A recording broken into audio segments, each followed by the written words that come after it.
नमस्ते बच्चों।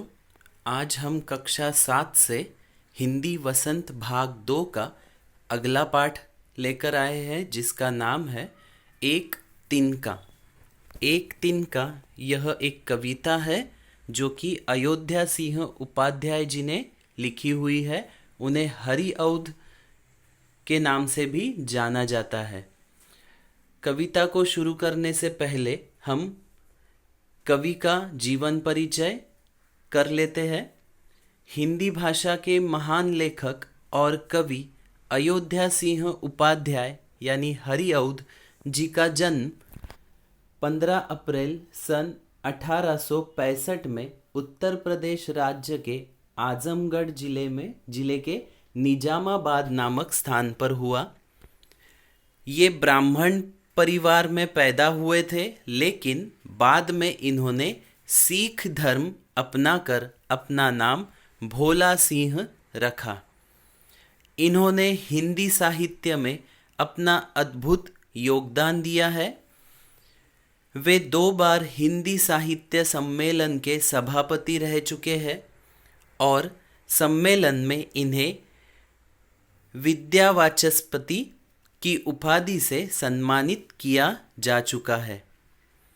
इनकी प्रमुख रचनाओं में प्रिय प्रवास, कवि सम्राट, वैदेही वनवास, बाल विभव, फूल पत्ते आदि शामिल है।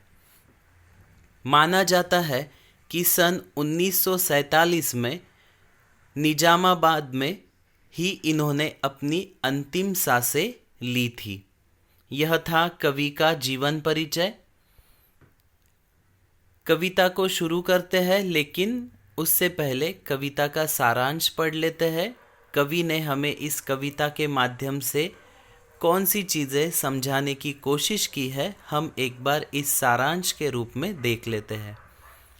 एक तिनका कविता में कवि हरिऔध जी ने हमें घमंड ना करने की प्रेरणा दी है। इस कविता के अनुसार एक दिन वो बड़े घमंड के साथ अपने घर की मुंडेर पर खड़े होते हैं। तभी उनकी आँख में एक तिनका गिर जाता है। उन्हें बड़ी तकलीफ होती है और जैसे तैसे तिनका उनकी आँखों से निकल जाता है। तिनके के निकलने के साथ ही कवि के मन से घमंड भी निकल जाता है और उन्हें सरल जीवन जीने का महत्व समझ आ जाता है। यह था कविता का सारांश। जैसे कि कवि ने हमें इस कविता में यह बात समझाने की कोशिश की है कि इंसान ने कभी भी घमंड नहीं करना चाहिए। घमंडी इंसान ज़्यादा देर तक अपना घमंड लिए नहीं घूम सकता। उसका घमंड चूर करने के लिए घास का एक तिनका भी काफ़ी है। यह बात उन्होंने कविता के माध्यम से हम तक पहुंचाई है। कविता का भावार्थ हम समझेंगे, उससे पहले पूर्ण कविता एक बार हम पढ़ लेते हैं। मैं घमंडों में भरा ऐठा हुआ, एक दिन जब था मुंडेर पर खड़ा, आ अचानक दूर से उड़ता हुआ, एक तिनका आँख में मेरी पड़ा। मैं झिझक उठा हुआ बेचैन सा, लाल होकर आँख भी दुखने लगी। मूठ देने लोग कपड़े की लगे, ऐठ बेचारी दबे पाँव भगी। जब किसी ढप से निकल तिनका गया, तब समझने यो मुझे ताने दिए। ऐठता तू किस लिए इतना रहा, एक तिनका है बहु तेरे लिए। देखिए कविता का भावार्थ समझेंगे हम। पहली जो 4 पंक्तियां हैं, मैं घमंडों में भरा ऐठा हुआ, एक दिन जब था मुंडेरे पर खड़ा, आ अचानक दूर से उड़ता हुआ, एक तिनका आँख में मेरी पड़ा।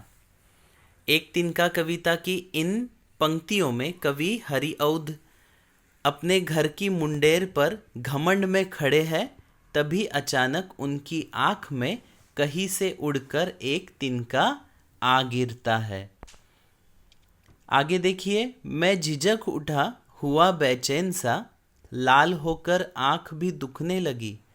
मूठ देने लोग कपड़े की लगे, ऐठ बेचारी दबे पाँव भगी। एक तिनका कविता की यह जो पंक्तियां है, इस पंक्तियों में कवि ने आँख में तिनका गिर जाने के बाद अपनी हालत का वर्णन किया है। कवि कहते हैं कि आँख में तिनका चले जाने से उन्हें बड़ी ही बेचैनी होने लगी थी। उनकी आँख लाल हो गई और दुखने लगी। लोग कपड़े का उपयोग करके उनकी आँख से तिनका निकालने की कोशिश करने लगे। इस दौरान उनकी ऐठ और घमंड बिल्कुल चूर चूर कर दूर भाग गया था। यानी उन्हें यह बात समझ में आ चुकी थी कि इंसान कितना क्यों ना बड़ा हो जाए, लेकिन उसे घमंड नहीं करना चाहिए, क्योंकि घास की एक छोटी सी जो तिनका था, उस तिनके ने उनके आँख में जाकर घर बसा लिया और उनकी आँख को लाल करके उनके पूरे देह को परेशान कर दिया। मतलब हमें एक छोटा सा तिनका, घास का छोटा सा तिनका भी हमें परेशान कर सकता है और हमें तकलीफ़ पहुंचा सकता है। तो हमें किसी चीज़ का घमंड नहीं करना चाहिए कि मैं कितना बड़ा हूँ और मेरे पास कितना कुछ धन दौलत संपत्ति या फिर मैं कितना बड़ा इंसान हूँ।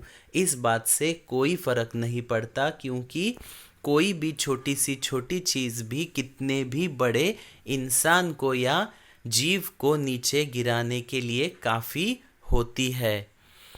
आगे देखिए, जब किसी ढप से निकल तिनका गया, तब समझने यो मुझे ताने दिए, ऐठता तू किस लिए इतना रहा, एक तिनका है बहुत तेरे लिए। एक तिनका कविता की इस पंक्ति में कवि हरिऔध जी ने तिनका निकल जाने के बाद अपनी हालत का वर्णन किया है। वो इन पंक्तियों में कहते हैं कि जैसे तैसे उनकी आंखों से तिनका निकल गया। इसके बाद उन्हें मन में एक ख्याल आया कि उन्हें घमंड नहीं करना चाहिए था। उनका घमंड तो एक मामूली तिनके ने ही तोड़ दिया। इन पंक्तियों के ज़रिए कवि हमें भी घमंड से दूर रहने का संदेश दे रहे हैं। चाहे इंसान कितना भी बड़ा हो जाए, उसका घमंड चकनाचूर हो ही जाता है।